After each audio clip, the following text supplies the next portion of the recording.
하나님의 오늘 수요예배 오신 여러분들 주님의 이름으로 환영합니다. 한번 둘러보시고 인사 나누실까요? 주님의 이름 환영합니다. 주님의 사랑으로 사랑합니다. 오늘 주님께서 살아가신 귀한 날, 또 수요 예배 가운데 여러분들을 뵙게 되어서 정말 큰 영광으로 생각을 합니다. 우리가 이 자리 가운데 하나님을 바라보고 또 간절한 마음으로 주님을 기다릴 때 하나님은 우리에게 큰 은혜를 부어주실 거라고 확신합니다. 하나님은 은혜를 구하는 자에게 주신다고 하셨습니다. 목말라 하고 애타하는 자들에게 하나님께서 하나님의 은혜를 부어주신다고 하셨습니다. 이 시간 우리가 그러한 마음으로 찬양으로 예배로 말씀으로 나아갈 때에 하나님께서 예비해 주신 그 크신 은혜가 우리에게 임할 거라고 확신합니다. 이 시간 우리가 찬양 드릴 터인데 내 주님, 나의 주인 되신 예수 그리스도를 온 마음과 정성으로 찬양하시면서 주님께 나가도록 합시다.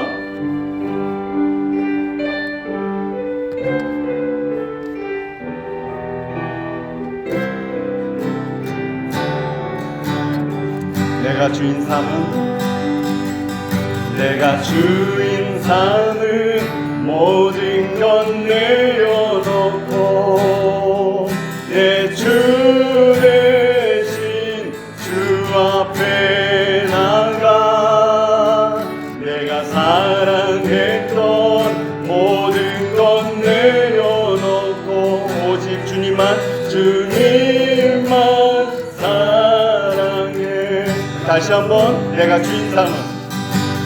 주인 삼은 모든 것 내려놓고 내 주 대신 주 앞에 나가 내가 사랑했던 모든 것 내려놓고 오직 주님만 사랑해. 주 사랑 거친 풍랑에도 깊은 바다처럼 나를 잠잠케 해. 주 사랑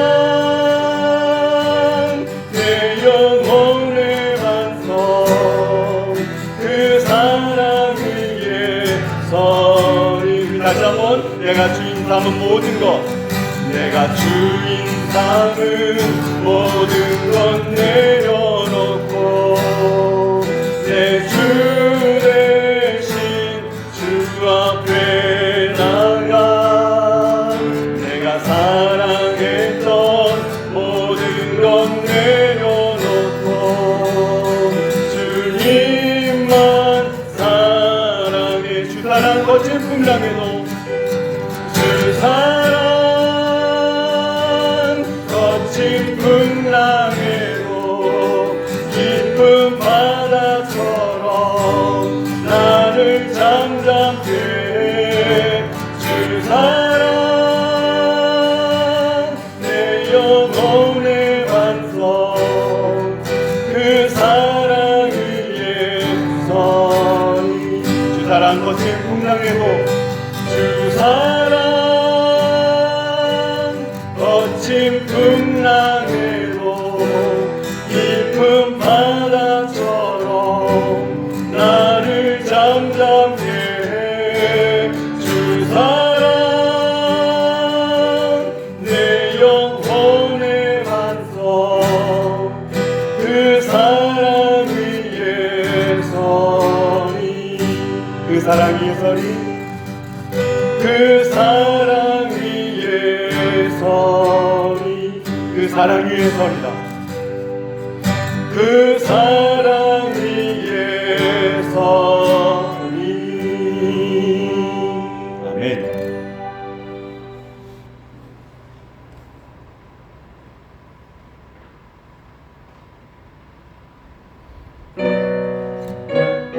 우리 박수 치시면서 출발합시다.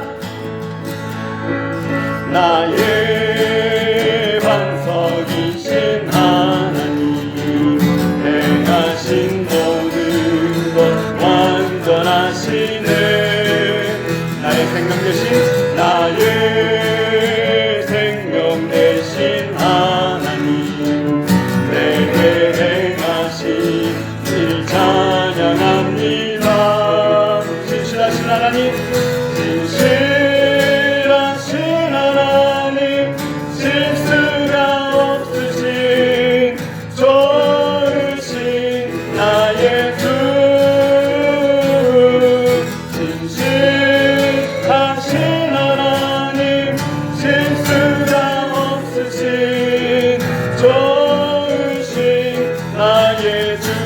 다시 한번 나의 반석, 나의 반석이신 하나님, 행하신 모든 것 완전하시네. 나의 생명 되신 하나님, 나의 생명 되신 하나님, 내게 행하신 일 찬양합니다. 진실하신 하나님, 진실하신 하나님, 실수가 없으신 좋으신 나의 주,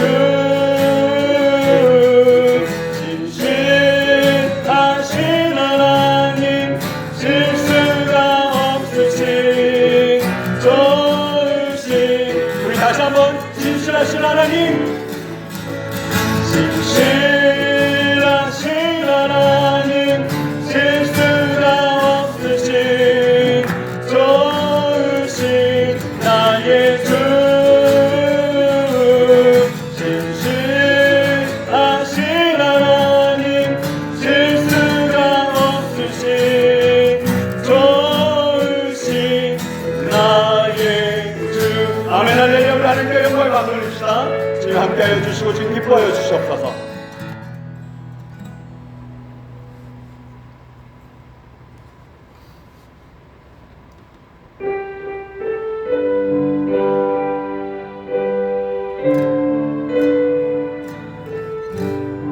당신이 지쳐서,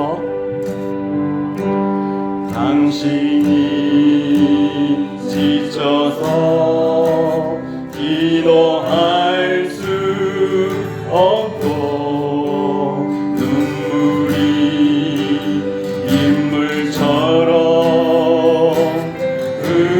흘러내릴 때 주님은 아시네. 당신의 약함을 사랑으로 돌봐주시네. 누군가 널 위하여, 누군가 널 위하여,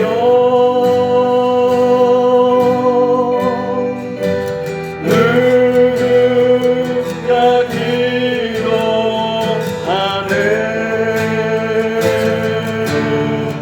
내가 홀로 외로워서 마음이 무너질 때 누군가 널 위해 기도하네.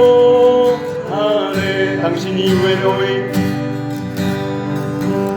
당신이 외로이 홀로 남았을 때 당신은 누구에게 위로를 얻나. 주님은 아시네. 당신의 마음은 그대 홀로 잊지 못함을.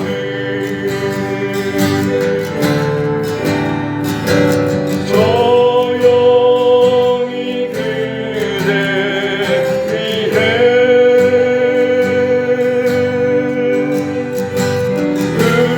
누군가 기도하네.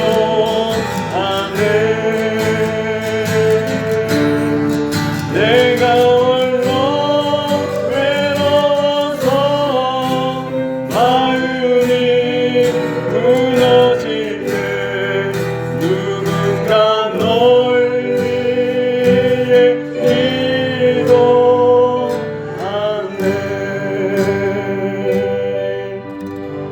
아멘. 이제 우리 기도 인도자 나오실 때까지 묵상하시면서 주님이 허락하신 그 귀한 예배 가운데 나가도록 합시다.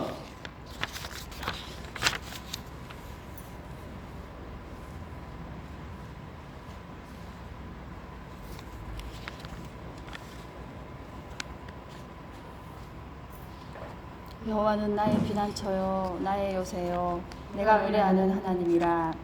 이는 그가 너를 새 사망꾼의 올무에서와 심한 전염병에서 건지실 것이미로다. 말씀하신 주님, 지금도 살아서 역사의 주관자 되시며 천하 만물을 통치하시는 분, 그분 하나님 한 분만을 찬양합니다. 아직도 여전히 끝이 보이지 않는 팬데믹 가운데 놓여 있지만 주님 언제나 우리를 지키시고 끝까지 놓지 않으신다는 약속의 말씀 붙들고 나왔습니다. 주님, 저희들이 드리는 예배를 받아 주옵소서. 때론 세상의 소리에 마음이 흔들리고 세상의 것들에 혼돈되는 저희들입니다. 주님, 용서해 주시고 주의 보혈로 은혜 입혀 주옵소서. 여러 가지 상황들 속에 마음이 불안하고 염려스러울 때에도 말씀에 굳게 서서 흔들리지 않는 믿음 가지고 뚜벅뚜벅 믿음의 길을 지켜가게 도와주옵소서.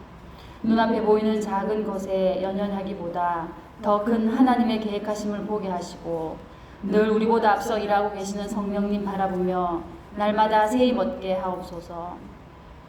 지금도 세계 곳곳에서 팬데믹으로 또는 여러 가지 시험과 환란으로 고통받는 성도들의 부르짖음을 들으시고 속히 응답해 주옵소서. 특히 복음 들고 이곳저곳 주의 사랑을 전하며 살아가는 선교사님들의 사역과 공동체 위에 은혜를 부어주사 힘든 상황 가운데서도 잘 극복하며 승리하는 사역되게 도우소서.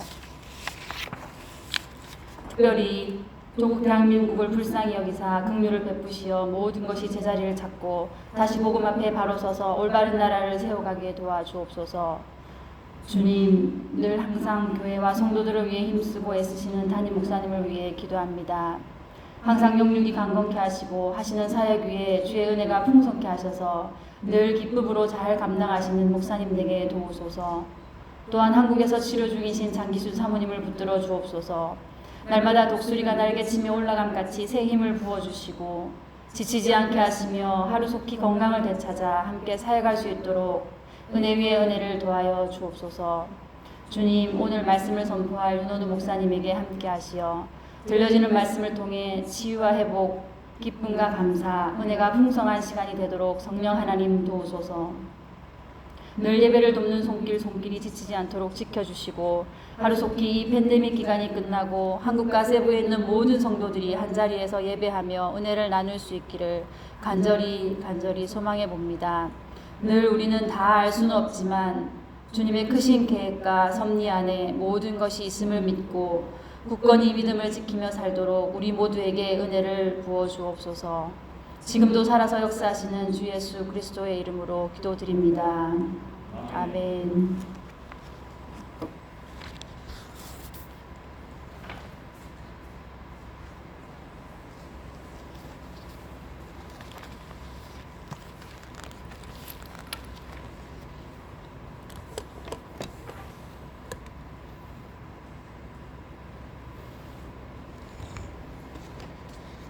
함께 하나님 말씀 보시겠습니다.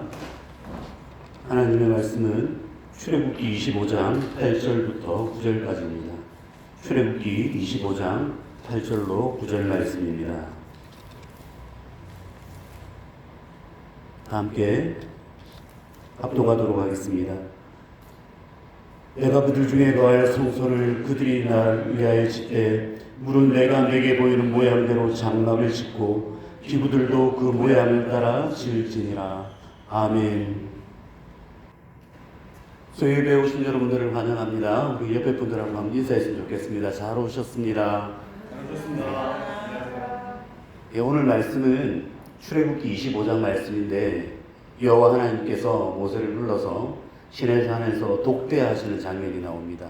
독대하면서 무엇을 알려주시냐? 성막을 설계하도록, 성막을 만들도록 그 설계도를 주시는 장면이 바로 오늘 출애굽기 25장 말씀입니다. 오늘 이 말씀이 왜 우리에게 큰 은혜가 되는지, 그리고 하나님께서 무엇을 성막을 통해서 알려주시고자 하는지를 깨닫고 또 기뻐할 수 있는 그런 시간이 되었으면 좋겠습니다. 우리가 성경을 일독을 해보려고 신년에 이렇게 작정을 하죠.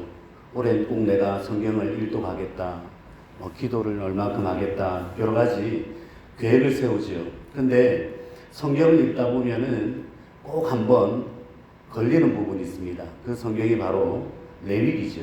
레위기에서 많이 넘어지기도 하는데 그 이전에 이렇게 성경 읽는 것을 포기하는 부분이 있는데 바로 이런 성막을 만든다든지 율법이 주어지는 그 장면에서 여러분들 많이 성경을 읽는 것을 중단하는 경우가 있습니다. 오늘 말씀이 그 부분인 것 같습니다.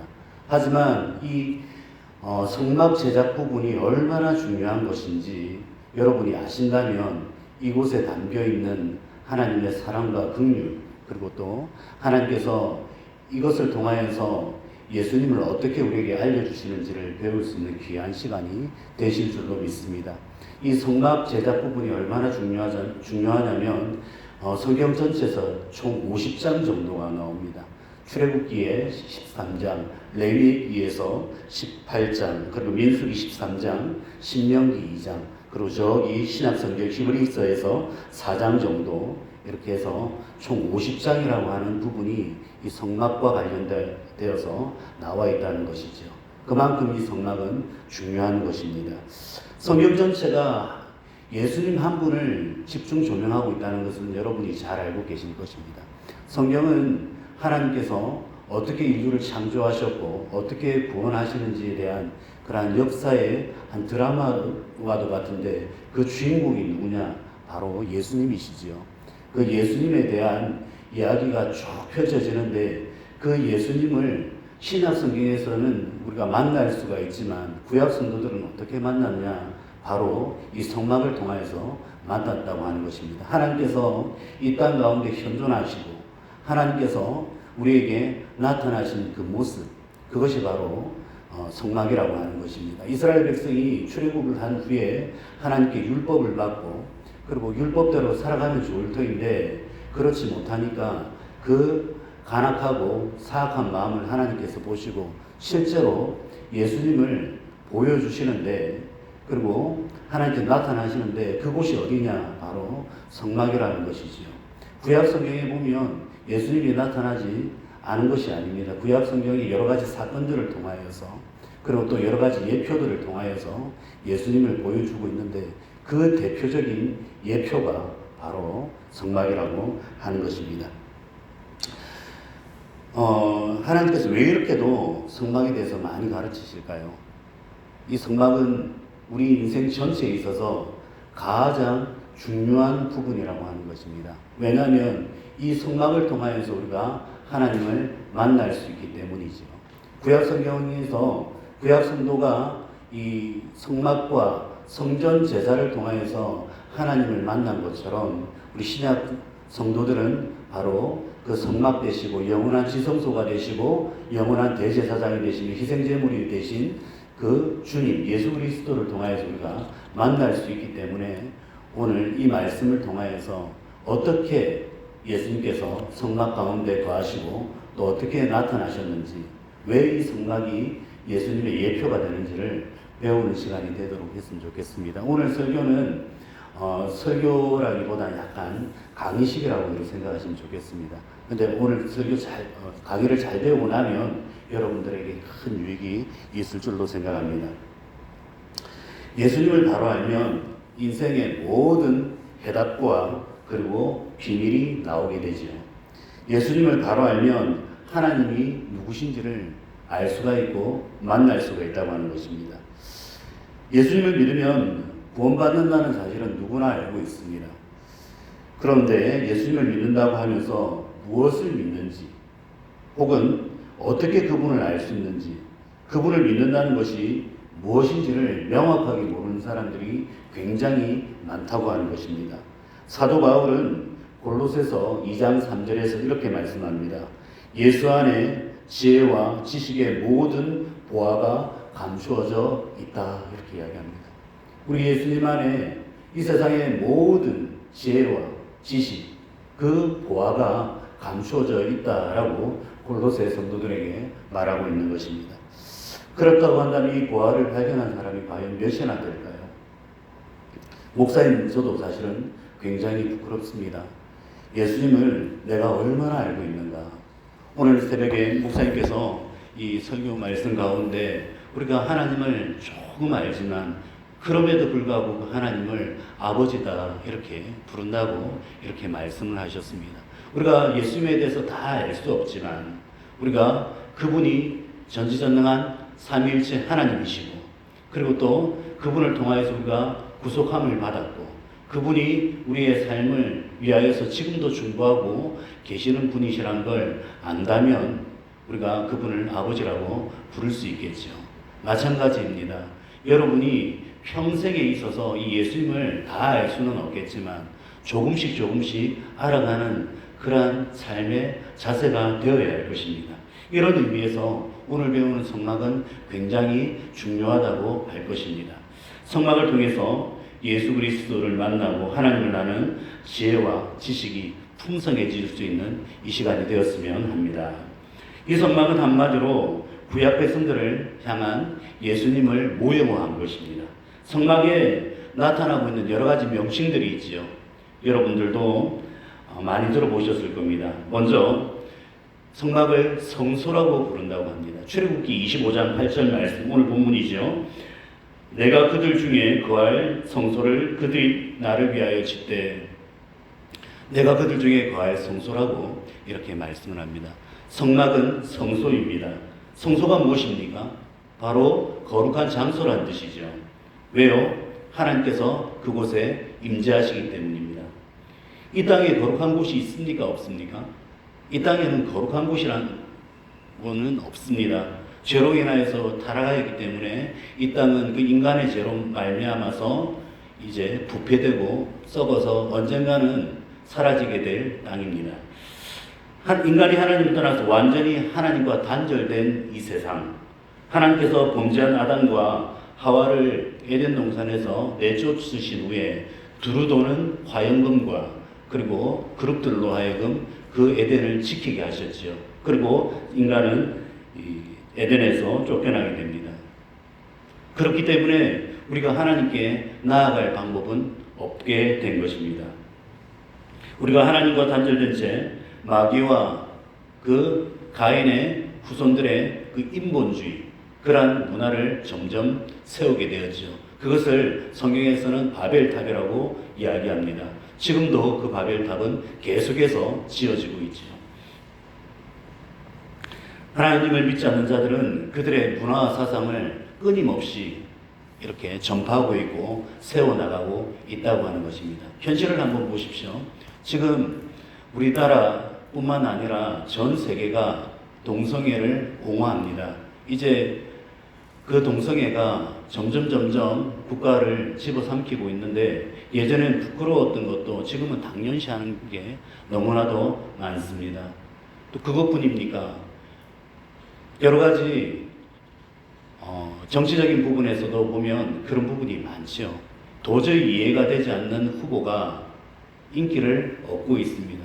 온갖 욕설과 온갖 거짓 술수가 판을 치는 세상이 되었다고 하는 것이죠. 그런데도 사람들은 그를 환호합니다. 그리고 어떻습니까? 사회, 경제, 문화, 그리고 교육에 할 것 없이 모든 부분에서 하나님과 대적하는 일들이 너무나도 많이 일어나고 있다는 것이죠. 이것이 바로 인본주의이고 가인의 후예들이 세운 문화라고 하는 것입니다. 그것이 바로 현대판 바벨탑이라고 하는 것이죠. 그것을 끊임없이 사람들은 추구하고 열광하고 있다고 하는 것입니다. 왜 우리가 이러한 인본주의 세상 문화를 벗어버리지 않으면 안 되는 것입니까? 그것은 하나님과 반대되는 것이기 때문입니다. 그것은 죄이기 때문입니다. 하나님께서 그래서 우리에게 거룩한 곳을 지정해 주셨습니다.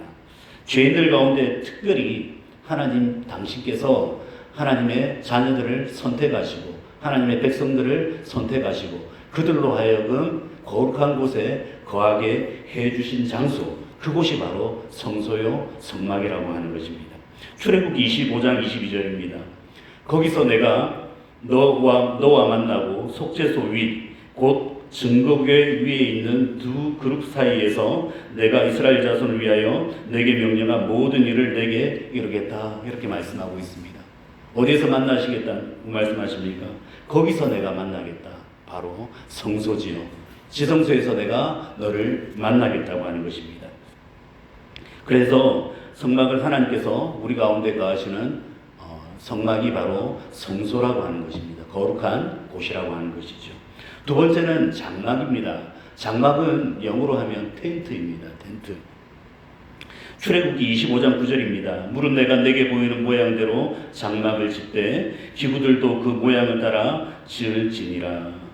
지금도 광야에 그리고 또 저기 그 초원 같은 데 보면 텐트가 있죠. 그곳에서 사람들이 거주를 합니다.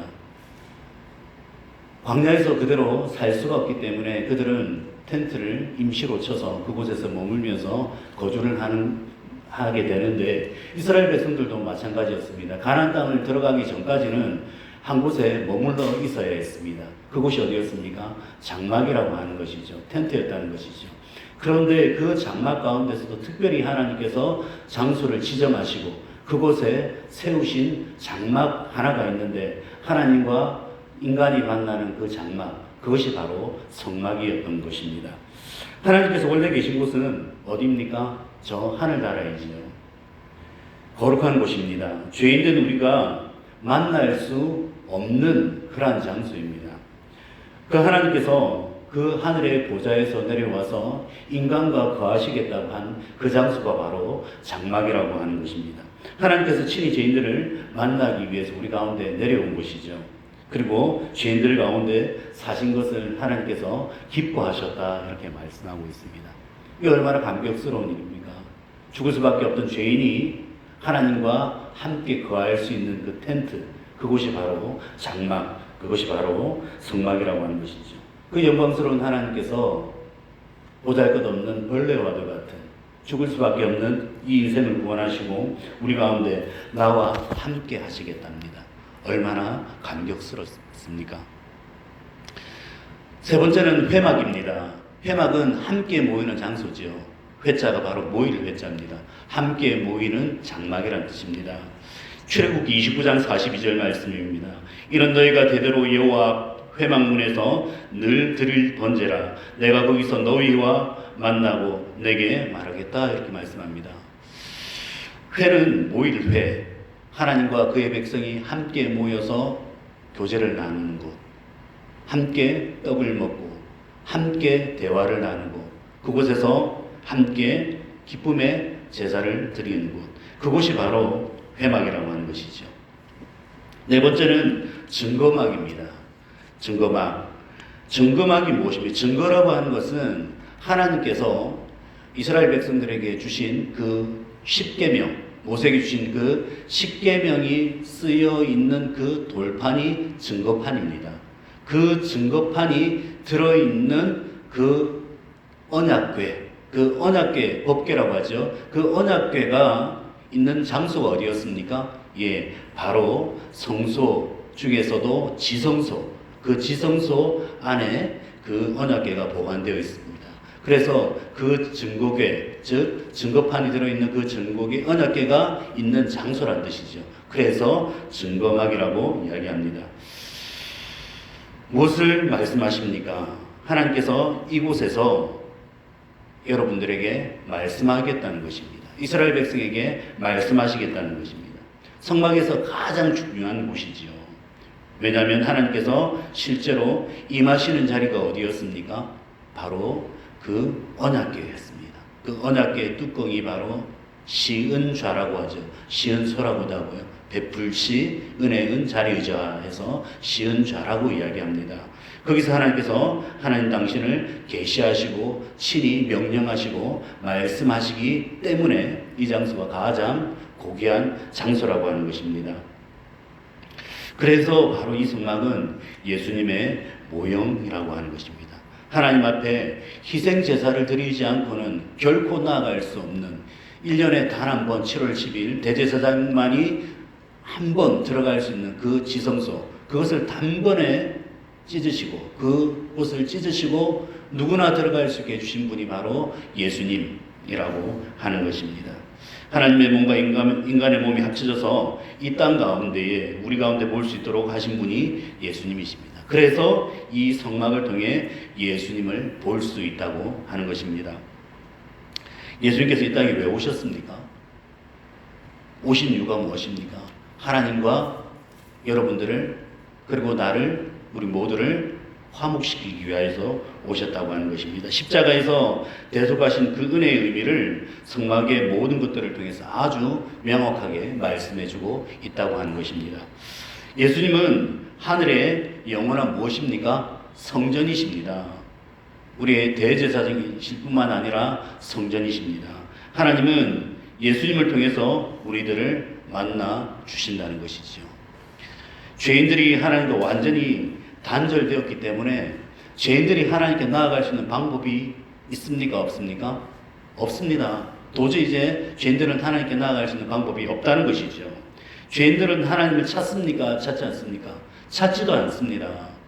우리 한번 돌아볼까요? 성경 창세기 보면 아담이 하와와 함께 범죄한 후에 그 선악을 알게 하는 그 실과를 먹은 후에 죄를 지었을 때 하나님이 아담을 찾습니까? 아담이 하나님을 찾습니까? 아담은 결코 하나님을 찾지 않습니다. 하나님께서 아담을 찾았습니다. 아담아, 아담아, 내가 어디에 있느냐? 내가 무엇을 하였느냐? 하나님께서 찾아오시죠. 가인이 그 아벨을 죽였을 때 가인이 하나님을 찾았습니까? 결코 찾지 않았습니다. 하나님께서 가인을 찾아오셔서 묻습니다. 내 아우가 어디 있느냐? 그의 피가 땅에서 부르짖는다. 이러면서 가인을 부르시죠. 그리고 가인을 하나님께서 용서하십니다. 뿐만 아닙니다. 아브라함을 하나님께서 부르셨습니까? 아브라함이 하나님을 찾았습니까? 아브라함을 하나님께서 찾으셨다고 하는 것이죠. 그러면서 창세기 12장에서 내가 보여줄 땅으로 내가 가라. 내가 큰 민족을 이루어 주겠고 너로 하여금 복이 되게 하겠다. 온 세상에 복이 되겠다. 하겠다. 이렇게 말씀하시고 약속하신 분이 바로 하나님이시라고 하는 것입니다. 죄인은 하나님을 찾지 않습니다. 하나님께서 죄인을 찾아오시는 것이죠. 오늘도 마찬가지입니다. 하나님께서 우리들을 찾아오셔서 우리들을 만나 주신다고 하는 것입니다. 어떻게 찾아오셨습니까? 어디서 만나 주셨습니까? 바로 성막, 성소에서 만나 주셨다고 하는 것입니다. 영원한 성전이요 지성소요 희생제물이 되신 그 예수 그리스도를 통하여서 하나님께서 우리 가운데 거하신다고 하는 것이죠. 고린도후서 5장 18절 말씀입니다. 모든 것이 하나님께로 났으며 그가 그리스도로 말미암아 우리를 자기와 화목되게 하셨다 이렇게 말씀하고 있습니다. 이 그분이 누구십니까? 바로 예수님이시죠. 예수님을 통하여서 하나님과 우리가 화목이 되었다는 것이죠. 죄를 가지고는 하나님을 결코 만날 수가 없습니다. 예수님께서 죄에 대해서 완전한 희생물이 되어 주셨고 속죄를 해 주셨기 때문에 속죄함으로 우리가 하나님과 화목되었다는 것입니다. 그래서 예수님을 통해서만 하나님을 만날 수 있다는 것이죠. 성막은 바로 이스라엘 백성이 예수 그리스도가 오시기까지의 바로 모형이었던 것입니다. 죄를 처리하는 장소였던 것입니다. 그래서 하나님께서 지성소에 거하신 것처럼 예수님이 우리 안에 거하신다고 하는 것입니다. 하나님께서 그리스도 안에 거하시고 그 하나님이 우리 안에 거하실 수 있는 것입니다. 골로새서 2장 9절 말씀입니다.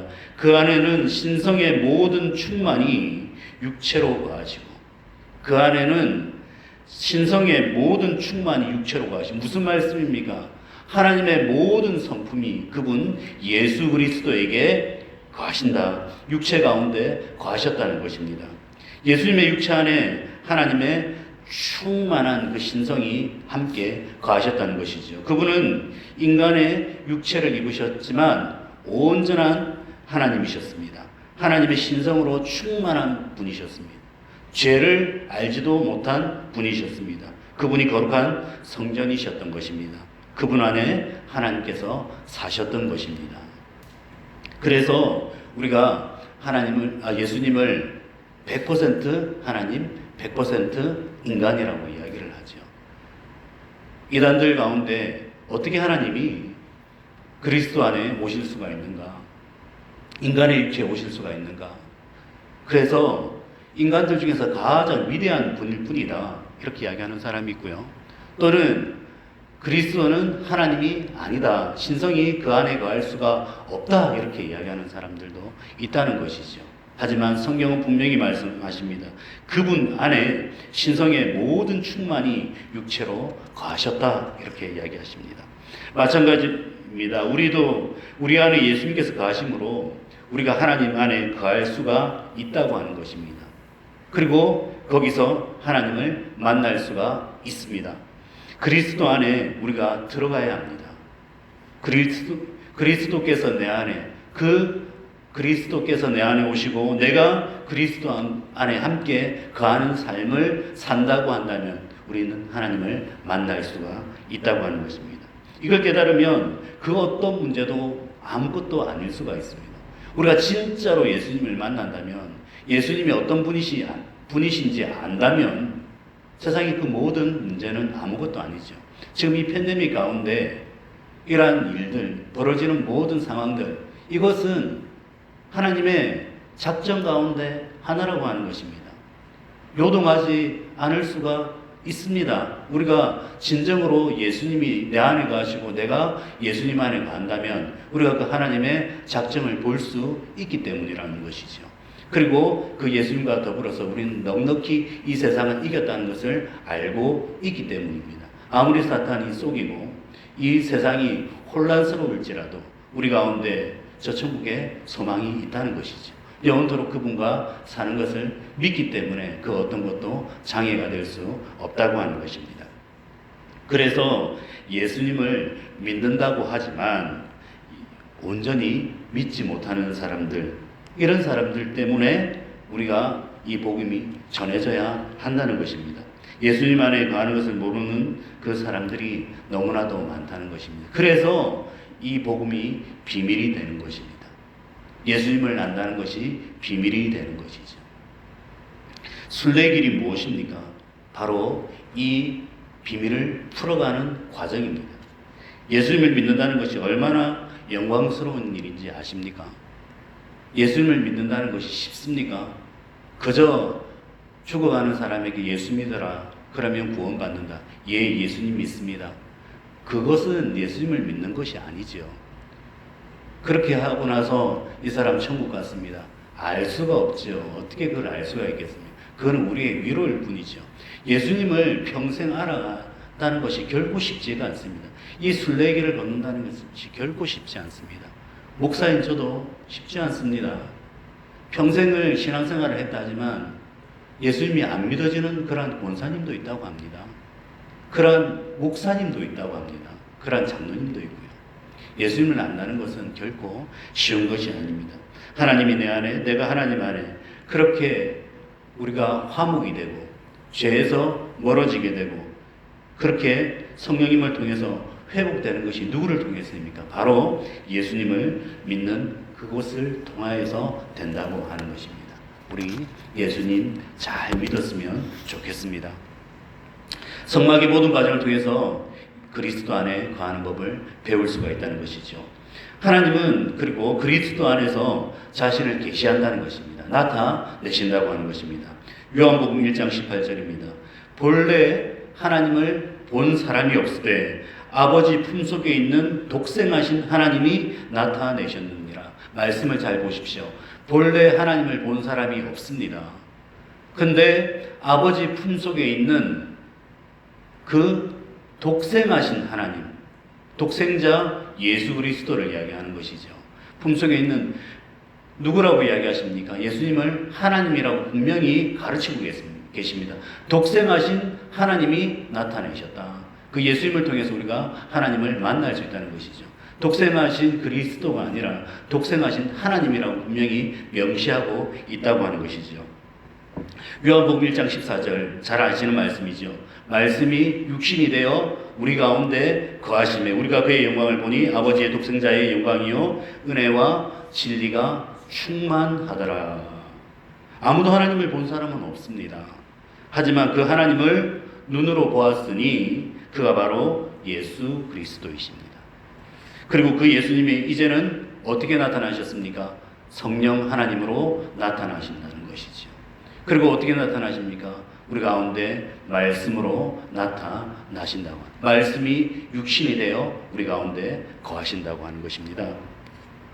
그래서 성막을 통해서 우리가 하나님을 보고 알 수 있게 된다는 것이죠. 왜요? 성막이 그리스도의 모형이라고 말씀드렸기 때문입니다. 자, 그러면 이제 그렇게도 강조했던 성막이 왜 예수님의 모형인지에 대한 자세한 설명이 이제 시작이 됩니다. 이 부분부터 조금 더 집중해서 들어주시면 좋겠습니다. 성막의 모든 모양과 제조 방식, 재료 하나하나 그 양식들이 바로 하나님의 구원의 설계도라고 하는 것입니다. 출애굽기 25장 9절입니다. 오늘 말씀입니다. 물은 내가 내게 보이는 모양대로 장막을 짓고 기구들도 그 모양을 따라 지을지니라. 출애굽기 25장 40절 다시 강조합니다. 너는 삼가 이 산에서 내게 보인 양식대로 할지니라. 자, 누가 장막을 설계하시고 누가 장막을 지을 것을 지시하십니까? 바로 하나님이시라는 것이죠. 하나님께서 친히 보여주시는 것이랍니다. 크기, 재료, 모양, 위치, 심지어는 그 곳에 들어갈 수 있는 범위까지도 아주 구체적으로 설명을 해주신다고 하는 것입니다. 왜 이렇게 중요하고도 세밀한 것입니까? 그것이 바로 예수님을 지칭하기 때문입니다. 상징하기 때문입니다. 예수님의 신격과 인격, 그리고 예수님의 그 사역이 이 성막에 담겨 있기 때문입니다. 그래서 성막은 눈으로 보는 복음이라고 하는 것입니다. 귀로 들어도 도무지 이스라엘 백성이 깨닫지 못하니까 하나님께서 모형으로 보여주시는 것입니다. 지금도 마찬가지입니다. 우리가 예수님을 지금 볼 수가 없지요. 말씀을 통해서 예수님을 배울 뿐이지요. 도저히 우리가 알지 못하니까 이 말씀 가운데 성막을 보여주시는 것입니다. 이 성막을 잘 배우게 되면 진정으로 예수님을 알 수 있고 하나님을 만나는 길을 배울 수 있다고 하는 것입니다. 자, 성막에는 7가지 기구가 있습니다. 여러 가지 조금 다른 이렇게 구분을 하기도 하지만 기본적으로 성막문이 시작이 됩니다. 성막에 들어갈 수 있는 자격이 있는 사람들이 있지요. 어떤 사람입니까? 이스라엘 백성만 들어갈 수가 있습니다. 그래서 성막문은 양의 문이라고 합니다. 이 양의 문, 이스라엘 백성들을 하나님의 양으로 비유하기도 하지만 여기서 양은 어린 양 대신 예수 그리스도를 상징합니다. 양의 문입니다. 제일 먼저 성막에 들어가는 이 문, 양의 문, 성막문은 바로 예수님을 상징합니다. 요한복음 10장 7절에서 예수님은 이렇게 말씀하셨죠. 그러므로 예수께서 다시 이르시되 내가 진실로 진실로 너희에게 말하노니 나는 양의 문이라. 나는 양의 문이라. 누구든지 하나님의 자녀는 이 문을 통해서만 들어갈 수가 있습니다.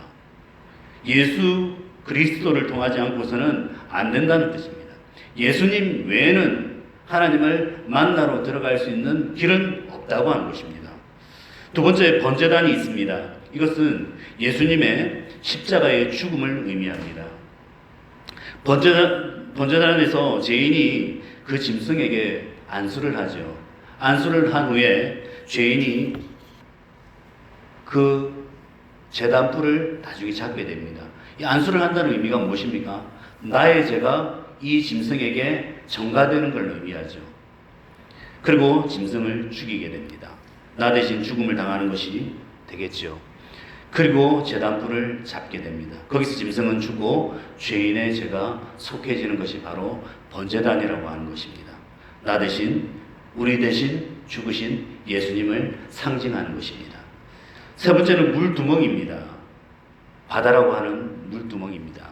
물과 성령으로 거듭남을 말씀합니다. 제사장들이 물두멍에서 손을 씻습니다. 예수님의 보혈로서 우리가 정결케 되는 것을 의미하는 것이죠. 우리가 예수님의 그 대속의 피로 말미암아 그 보혈로 말미암아 구원함을 받았습니다.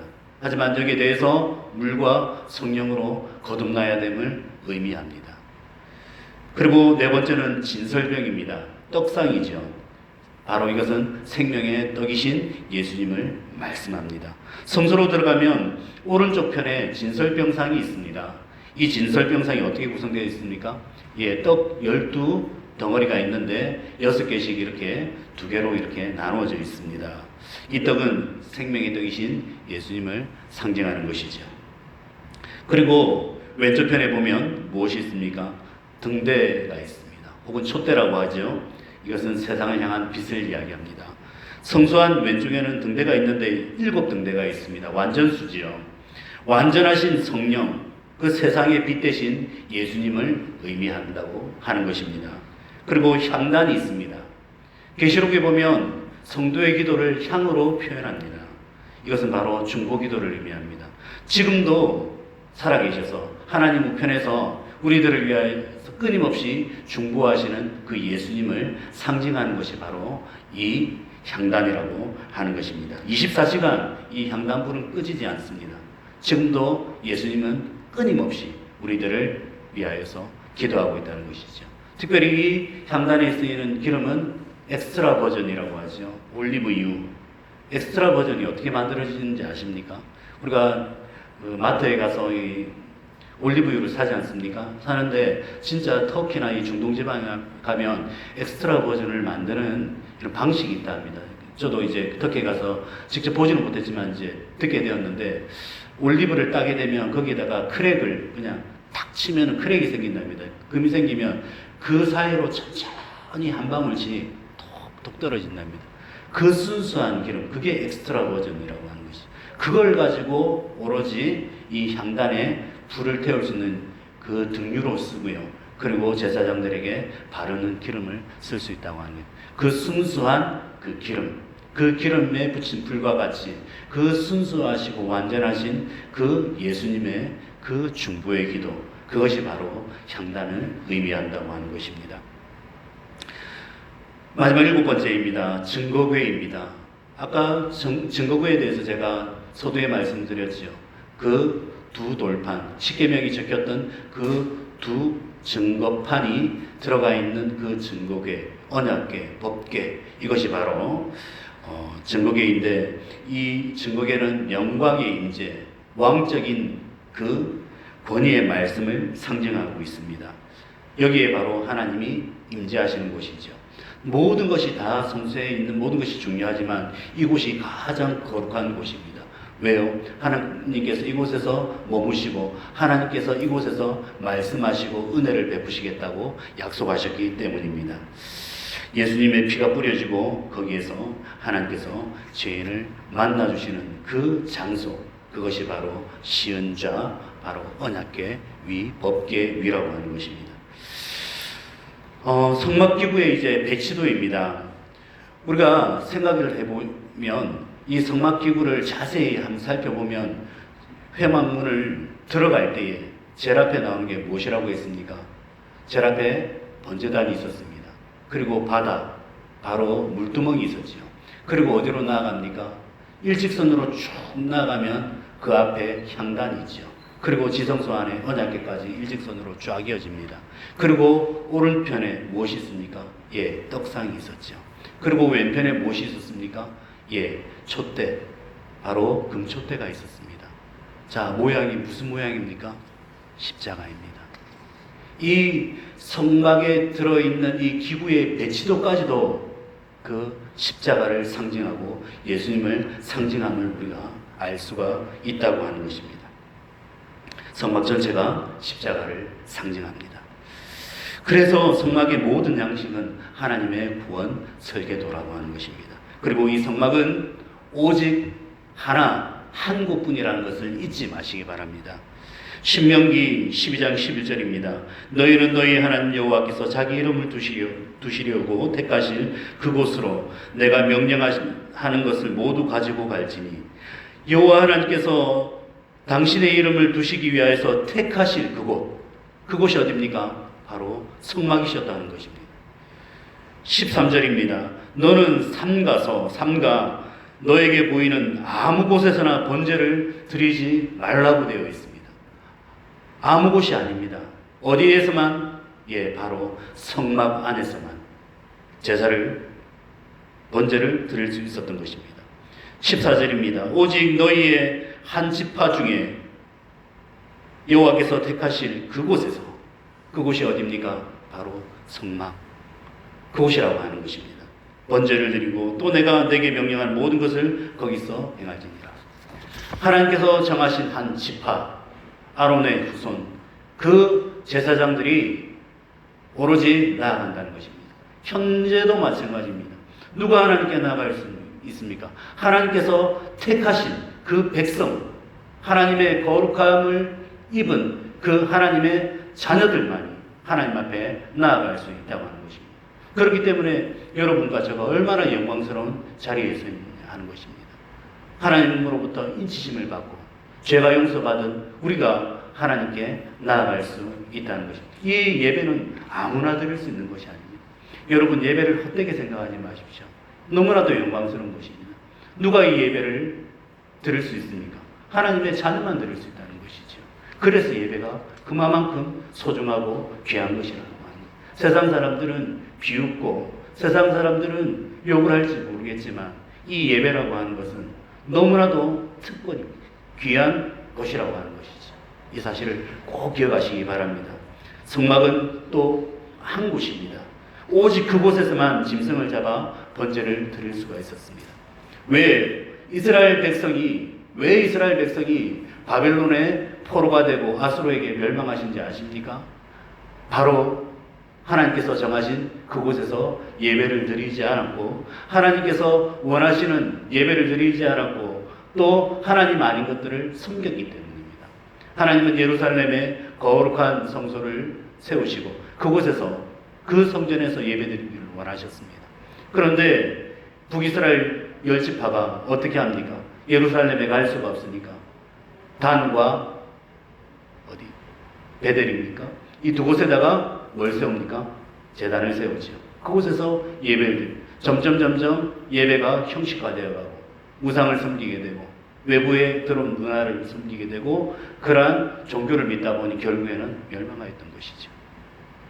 예배가 썩어지면, 예배가 예배다워지지 아니하면 하나님께서 그 촛대를 옮길 수도 있다는 그 사실을 기억해야 됩니다. 우리가 왜 그렇게도 대한민국이 복을 받았습니까? 잘 하나님을 섬기는 그러한 우리의 신실한 선조들이 있었다는 것이죠. 그 선조들의 믿음이 지금도 우리에게 이어지고 있고, 여러분과 마찬가지로 이 예배 자리를 든든히 지키기 때문에 이 나라가 소망이 있다고 하는 것입니다. 자녀들에게 이 예배의 소중함을 꼭 가르쳐 주시기 바랍니다. 요한복음 14장 6절입니다. 예수께서 이르시되 내가 곧 길이요 진리요 생명이니 나로 말미암지 않고는 아버지께로 올 자가 없다. 바로 한 곳 하나인 그 성막, 그분이 바로 예수님이시라는 것이죠. 예수님을 통하지 않고는 결코 하나님께 나아갈 수가 없다고 하는 것입니다. 사도행전 4장 12절 말씀, 너무나도 유명한 말씀이죠. 다른 복음은 주신 바가 없답니다. 다른 이로서는 구원을 받을 수 없나니 천하 사람 중에서 구원을 받을 만한 다른 이름을 주신 일이 없음이라 하였더라. 이 세상 가운데에 그 어떤 이름도, 그 어떤 우상도, 그 어떤 사람도 하나님을 대체할 수가 없고 예수님을 대체할 수 없다는 것입니다. 구원의 이름 예수 그리스도밖에 없다는 것입니다. 오직 한 제단이 바로 갈보리 예수 그리스도의 십자가입니다. 이 십자가를 통하지 않고 그 희생제를 통하지 않고는 아무도 하나님 앞에 나갈 수 없다는 것이죠. 우리 모든 죄의 문제가 예수님의 그 십자가를 통해서 해결될 수 있다고 하는 것입니다. 우리의 공로, 우리의 노력, 우리의 철학, 우리의 선행, 그 어떤 것으로도 하나님 앞에 나아갈 수 없습니다. 사람은 한계가 있습니다. 아무리 좋은 사람이라도 그 속에는 죄가 있습니다. 누구나 넘어지게 되어 있습니다. 신실하신 그 하나님의 약속의 말씀이 이 땅 가운데 나타나신 그 예수님, 그분 한 분이 아니면 우리는 구원받을 수 없습니다. 이것이 하나님께서 성막을 통해서 구약 백성이 가르친 구원의 이정표이고 신약 시대를 살아가는 우리에게 가르쳐 주시는 것입니다. 온라인으로 예배를 드리는 경우가 많다 보니까 말씀을 이렇게 선별하는 경우가 많습니다. 이 목사님 말씀이 나에게 많이 위로가 돼. 이 목사님 말씀이 자극이 돼. 이 목사님이 훨씬 좋지 않나? 그러면서 죄송합니다 이런 표현을 써서 자신의 입맛대로 설교를 골라서 듣는 경우가 많습니다. 굉장히 위험한 발상입니다. 소위 감동이 되는 설교, 위로가 되는 말씀, 혹은 재밌는 말씀, 소위 스타 목사님들의 말씀. 그런데요, 말씀의 기준을 잘 분별하셔야 됩니다. 설교는 무엇이 중심이 되어야 됩니까? 이 강단에서 선포가 무엇이 선포되어야 됩니까? 오직 한 가지입니다. 성경 전체가 무엇을 말하고 있습니까? 오직 예수 그리스도. 예수님의 복음이 들어가 있지 않은 설교는 조심해야 됩니다. 내가 감동을 받을 수 있습니다. 힐링이 될 수 있습니다. 하지만 그 속에 생명은 없다고 하는 것이죠. 말씀을 잘 분별할 수 있는 지혜가 있기를 소원합니다. 히브리서 4장 12절 말씀입니다. 하나님의 말씀은 살아있고 활력이 있어 좌우에 날선 어떤 검보다도 예리하여 혼과 영과 및 관절과 골수를 찔러 쪼개기까지 하며 또 사람의 그 마음의 생각과 뜻을 어떻게 한다고요? 판단하신답니다. 하나님의 말씀이 들어가면 그 사람은 변할 수밖에 없습니다. 설교 한 편 듣고 참 즐거웠는데 허무해 본 적 없습니까? 참 기뻤는데 내 삶에 아무런 변화가 생기지 않는 그런 설교 들어보신 적 없습니까? 하나님의 신실한 말씀은 그 사람의 영과 혼을 찔러 쪼갠답니다. 그 골수까지도 흔들어 버린답니다. 사람의 생각을 아신답니다. 그 하나님의 말씀을 잘 구분할 수 있는 그러한 이 온라인 예배 시대가 되었으면 좋겠습니다.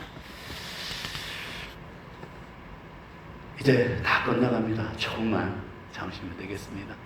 자, 마지막 성막의 재료에 대해서 이야기하겠습니다. 성막의 기구들의 가장 중요한 재료가 두 가지입니다. 바로 조각목과 정금이지요. 순금입니다.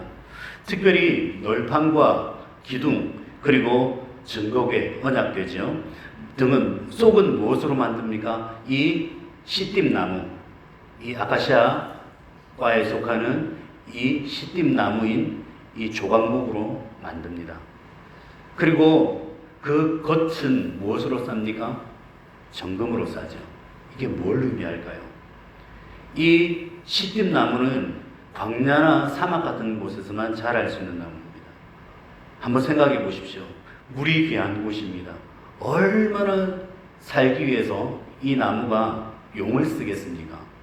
이 나무가 크게 자라지는 못하지만 어떻게 굉장히 단단합니다.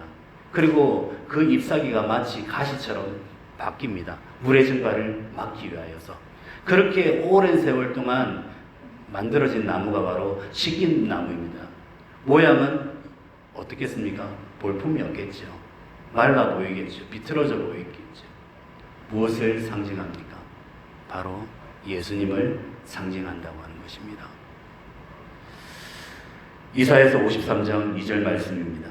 그는 주 앞에서 자라나기를 연한 순 같고 마른 땅에서 나온 뿌리 같아서 고운 모양도 없고 풍채도 없은즉 우리가 보기에 흠모할 만한 아름다운 것이 없도다. 이 성막의 재료마저도 예수님을 상징하고 예표하고 있는 것입니다. 그 볼품 없어 보이는 그 식김나무, 그것을 온전한 신성이 이렇게 둘러싸고 있는 것이죠. 예수님의 그 이 세상에서의 그 모습이 바로 육체의 모습이라면 그 가운데 하나님의 신성으로 가득 감싼 그런 모습이라고 하는 것입니다. 말씀을 정리합니다. 하나님은 출애굽한 이스라엘 백성들을 성막 가운데서 만나주셨습니다. 그리고 다윗과 솔로몬 시대에 성전에서 만나주셨습니다. 그리고 친히 예수님께서 이 세상에 오셔서 십자가에서 보혈을 흘려주시고 대속함으로 말미암아서 우리에게 구원을 선물하셨습니다. 다시 하나님과 화목되는 길을 열어주셨습니다. 그리고 우리가 하나님께 나아갈 수 있는 길을 열어주셨을 뿐만 아니라 영원한 성소가 되어주셨고 영원한 중보자가 되어주셨습니다. 그 주님을 믿기만 하면 누구나 구원을 주시겠다고 합니다. 하지만 이 예수님을 믿는다는 것 쉽지가 않습니다. 하지만 하나님께서 성령 하나님을 또한 우리에게 보내셔서 우리에게 능력과 힘을 더해 주시겠답니다. 친히 인도하시겠다고 말씀하십니다. 우리가 믿는 것이 아니라 하나님께서 우리들을 이끌어 주시겠다고 약속을 하고 계신 것이죠. 그 하나님을 신뢰하고 의지하는 것, 그것이 바로 예수님을 믿고 따라가는 것이죠. 이 순례의 길 결코 쉽지가 않음을 우리 요즘 느끼지 않습니까?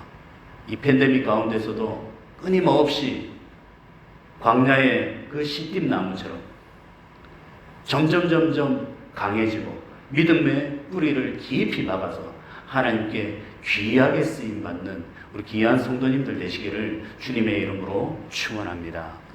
우리 말씀을 생각하시면서 찬양을 한 곡 했으면 좋겠습니다. 우리 주님 보좌 앞에 나아가 성막을 생각하시면서 지성 속으로 나아가는 그 마음으로 우리 찬양을 드리면 좋겠습니다. 주님 보좌 앞에 나아가 주님 보좌 앞에 나아가 참된 안식과 기쁨 나누리겠네. 경배하며 주의 얼굴 구할 때 신실하신 주님 찬양해. 신실하신 하나님, 신실하신 주, 나의 주 하나님은 신실하신 주님. 기도 들으시는 하나님, 폭풍 속에 내 기쁨 내 노래시라. 주의 날개 아래서 내 맘 시리니 신실하신 주님 찬양. 신실하신 하나님, 신실하신 하나님, 신실하신 주, 나의 주 하나님은 신실하신 주, 신실하신 하나님, 신실하신 주, 나의 주 하나님은 신실하신 주님. 잠시 기도하시겠습니다. 하늘 영광을 다 버리고 이 땅 가운데 죄인들과 함께 거하시기 위하여서 오시고 또 그 죄인들과 함께 하심을 기뻐하신 그 성자 하나님을 찬양합니다. 우리 예수 그리스도 만왕의 왕께서 우리들을 위하여서 친히 대속함을 얻게 하여 주셔서 십자가에 못 박혀 돌아가시고 그 보혈로서 말미암아 우리가 깨끗함을 입어서 하나님께 나아갈 수 있는, 하나님과 화목할 수 있는 그 길을 열어주셨습니다. 구약 성도들에게 또한 그 예수님을 성막이라고 하는 그 장소를 통하여서 하나님의 사랑을 보여주시고 예수님을 보여주시고 예표하여 주셨습니다. 이 시대를 살아가는 우리에게도 하나님 동일한 은혜를 주시어서 말씀을 통하여서 성령 하나님을 통하여서 우리 하나님을 만날 수 있게 해주심을 감사드립니다. 이 예배를 더욱더 소중히 여기게 하여 주시고 하나님 앞에 서는 그날까지 이 지구가 사라지고 영원한 하나님의 나라에 임하는 그날까지 우리가 예배를 하나님 앞에 올려드릴 수 있는 그 특권을 누리게 하여 주시옵소서. 세상 많은 사람들이 인본주의로 흘러가고 있고 이 예배를 사라지게 하기 위하여서 이 예배를 방해하기 위하여서 끊임없이 우리에게도 속삭이고 있습니다. 하나님의 말씀은 분명히 모이기를 피하는 자들의 그러한 습관과 같이 하지 말라고 그렇게 말씀을 하셨습니다. 늘 항상 우리가 함께 모여 하나님 아버지 앞에 찬양하며 예배하며 그 어떠한 환난과 공고가 닥칠지라도 예배를 쉬는 예배를 멈추는 그러한 범죄를 저지르지 않게 하여 주시옵소서. 그래서 하나님과 온전히 화목되는 그 기쁨을 우리 평생에 누리며 살아가게 하여 주시고 우리 자손만대 전할 수 있도록 은혜를 베풀어 주시옵소서. 주 하나님 아버지 오늘 말씀을 선막을 통하여서 예수님을 드러내 보여주심을 감사합니다. 우리 가운데 늘 거하시는 그 하나님, 그 성자 하나님이 성막으로 나타나시고 그 모든 기구의 모양과 재료와 그리고 그 시간 모든 것들이 예수님을 표현하였던 것처럼 주 하나님 아버지 우리도 하나님 앞에 나아갈 때에 우리의 모든 죄를 태우고 물과 성령으로 거듭나서 우리의 기도로 그리고 그 지성소로 나아가게 하여 주시고 하나님이 비춰주시는 그 말씀을 붙들고 또한 주시는 그 생명의 떡을 받아서 하나님과 온전히 누릴 수 있는 그러한 복된 인생이 될 수 있도록 은혜를 베풀어 주시옵소서. 이러한 은혜가 우리 모든 성도들에게 함께하기를 또한 바랍니다. 이 모든 말씀 살아계신 예수님의 이름 받들어 기도 올려옵나이다. 아멘. 우리 주기도 묵송하심으로 예배를 마치도록 하겠습니다. 하늘에 계신 아버지 이름 거룩하사 주님 나라 임하시고 뜻이